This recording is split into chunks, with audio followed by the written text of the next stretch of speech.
এই যে একটা ভণ্ড চাপাবাজ, তা পুরো ভিডিও দেখলেই বুঝতে পারবেন।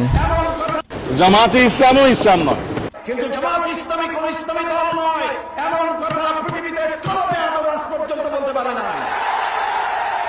আমরা ইসলামী আন্দোলন করি জাহান্নামে যাওয়ার জন্য নয়, কারো কাছ থেকে সার্টিফিকেট গ্রহণ করে জামাত ইসলামী আন্দোলন করতে হবে এমন কাঙ্গালি বনা জামাতের হয় না। কাজে আপনি আপনার বক্তব্যের মধ্য দিয়ে আপনি ভারতের দালাল আওয়ামী লীগের বিচির প্রমাণ করে দিয়েছেন।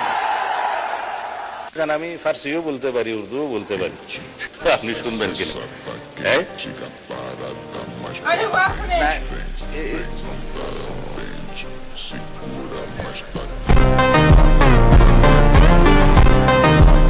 আপনারা এই সময়ে, এই রাত্রে 9টার সময় শের শায়েরি নাই শুনলেই ভালো।